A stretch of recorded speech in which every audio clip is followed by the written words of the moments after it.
Hello, my name is Monique Gingras, and I have been the administrator for the Hale Vision Center for over 14 years. During that time, I have witnessed the evolution of refractive surgery firsthand, from RK all the way to the latest interlace technology.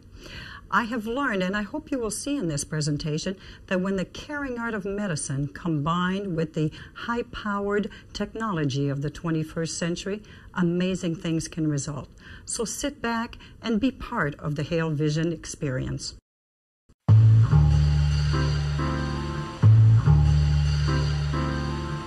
The patient will come in for surgery approximately a half an hour before their scheduled surgery time. So let's say that the surgery time is 9:30. Patient will be told to arrive at about 9 o'clock. Their relatives really shouldn't stray too far because we really want them to go immediately home afterwards and get to sleep. They shouldn't spend too much time waiting here to go home. Nor do we want them to stop and eat on the way home or pick up their dry cleaning or their medications or their dog or their cat or their best friend. We want them to go directly home and go to sleep. Melissa, and I had surgery about a month ago on May 6th, and I had worn glasses for 15 years. The majority of the time I had worn contacts, and it was to the point where they were becoming unbearable, and glasses pretty much gave me a headache. I didn't like the pressure. I didn't like having to put them on and take them off. Contacts were fine for me up until a couple of years ago. It just started getting more dry. I like to water ski. I like to play volleyball. I have young children. It was just becoming, more time-consuming to take the contacts out, putting them in. From the time the patient calls and the time that the patient leaves, this is a team effort. We cannot work one without another, and I can't do it without them providing me with the information I need to help them do their job better. And Dr. Hale provides us with all the tools we need to make sure that we give you the right information, that we provide you with the best of care possible. The beginning from Renee at the front, communication between everybody in the office is always up in front, and everybody knows pretty much every patient and what they've had done, and if there's a patient with a temporary problem, we will hold their hand through it, and that goes from Renee to Julie to Christy to myself and everybody in the office. So yeah, it takes a great team effort, and we all pretty much work together. When you arrive for surgery, you'll be greeted by the nurse and brought back to the pre-op area, where you will review and sign your consent form. This is also a time where you may have some last-minute questions that we can go through with you. We'll then give you 5 milligrams of Valium, and this is something that we hope will help you relax. We then start with a sequence of antibiotic drops. You'll be getting a couple of these throughout the time in your pre-op area. We'll then be going through your post-op instructions. You will receive medication to take home that will help you with any irritation or discomfort that you may experience. You also receive medication to help you sleep when you get home. We ask that you rest for a minimum of 4 to 6 hours. You'll also be receiving some anti-inflammatory drops and antibiotic drops, which you'll be taking for a couple of days after surgery. There's preservative-free lubricating drops, which we'll have you take to help keep your eyes nice and lubricated. And we'll also be having you wear eye shields for the first few nights after surgery to help protect your eyes from getting bumped or rubbed at night.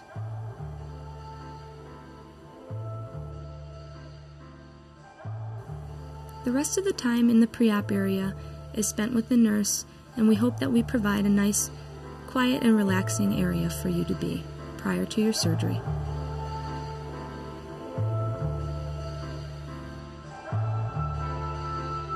We have built what I think is the finest laser suite, in the city. I have been involved in multiple different laser centers, and I have taught in many others and seen many others around the country, and people sometimes don't understand that not only is the laser extremely important to be, calibrated and maintained perfectly, but the environment of the room in which it sits is extremely important also. We have gone to great lengths to control that environment, from the humidity and the temperature, and things that some people just don't care much about, but we do. We care down to the detail of what tenth of a degree we are at in our room, what 1% change in humidity. Our people are perfectionists, and we care from the beginning to the end. So as soon as I heard about the LASIK procedure, I right away, thought that it would be something I would like to do. So checking into it, I've wanted to do it for a long time, and now with the new technology, I felt really comfortable coming to Dr. Hale to have the procedure done. This is what he does. I mean, he's a perfectionist in my eyes. And just talks to you through the whole procedure, makes you feel very comfortable, and lets you know each step along the way during the procedure, just to help you relax and know what's coming. The quality of this building and space is amazing.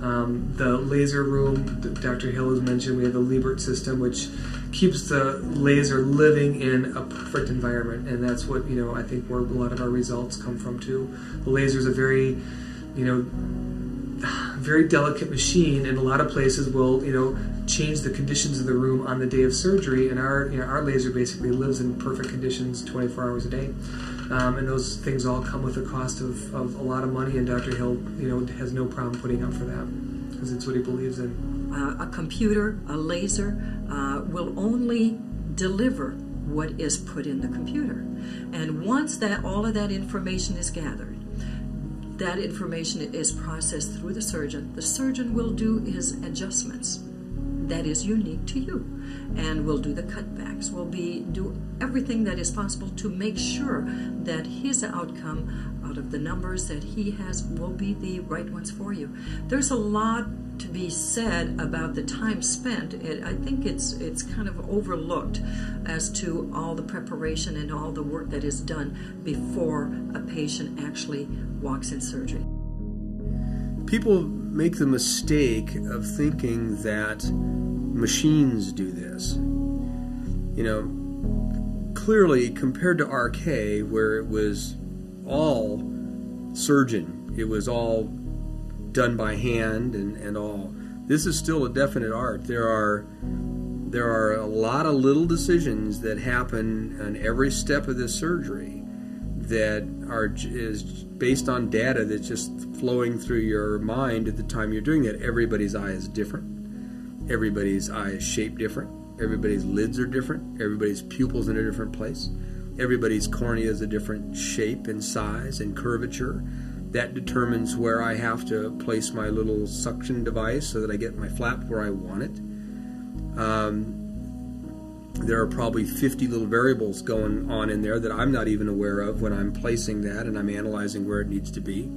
We have decisions to make in honing down the decision of the exact prescription. It is not done all by the machine. The machine data is extremely important in making those decisions, but I eventually make the decision of exactly what I want to put in there.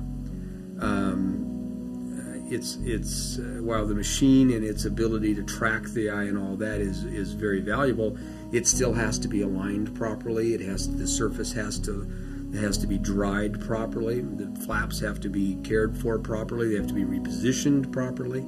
There are a lot of things that have to be done. Just figuring out whether a person ought to have it or not is an art by itself, because if you don't talk to people and take the time to understand what they do and what they do in their life and whether it's even appropriate for them or not, if all your goal is to see is how many people can I get through my clinic today and how many surgeries can I do tomorrow, you're not going to bother to worry about whether it really suits the person or not. The person asks you, are you a candidate? Sure, your eye will take this procedure, no problem. It may turn out it isn't appropriate for them at all. Even if they're a candidate, it may not be appropriate in their life to do it. And that can only be done through people who care and take the time to talk and find out why you want it, what you expect it to do, rather than, sure, how nearsighted are you, we can do that.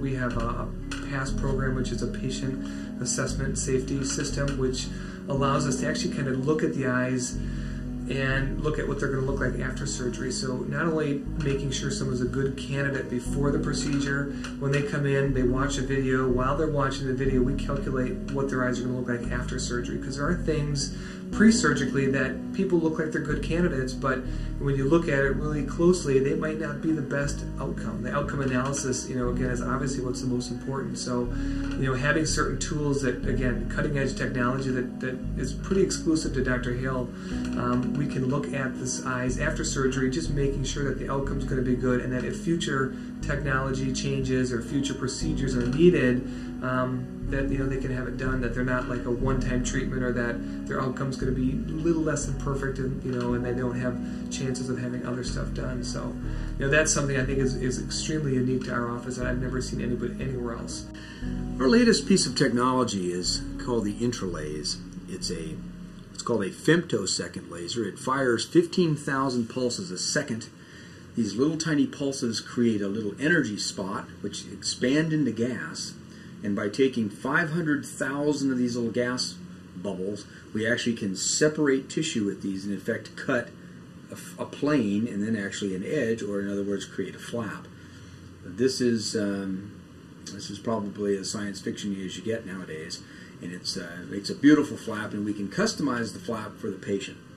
If the patient's eye is unusually large, small, curved, flat, we can still make that flap exactly like we want it. The traditional keratomes, while they work very well, are sensitive to shape and size alterations in the existing cornea. So this can really help make those things really non-existent in terms of complications and all. So we're excited about it.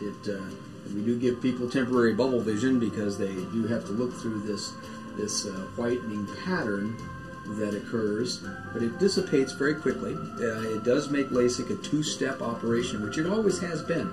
We've always used a microkeratome to make the flap, and then we've done the laser treatment portion with a laser.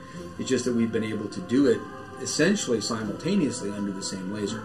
This requires us to separate the two processes and go into one laser. This is a totally separate laser of its own. We have to go into one room to make the flap, let our little gas bubbles disappear, which takes 10 or 15 minutes, then go into the traditional laser, lift that flap, and do the laser. But it's a more precise flap, it's a more predictable flap, and that leads us to more predictable and precise vision. Dr. Hale believes in technology, and he knows more about technology than before it even hits the market. So he's up to date on everything that we do. You can always trust it will always be having the best technology that's available if he believes in it. Every staff member is very professional, very pleasant, and very caring towards the patient. Just cares about my needs or the patient's needs, and just takes a great deal of time into making you feel comfortable. As soon as I woke up, I looked out the window. I have a window right by my bed, and I could see very clearly. It was just an unbelievable experience, just to be able to wake up and see great. I was very emotional that day, really teary-eyed, and just it's an amazing procedure, and I recommend it to anybody. I kept thinking to myself, why didn't I do this sooner? And anybody that wears contacts or glasses, I highly recommend it. It's just amazing.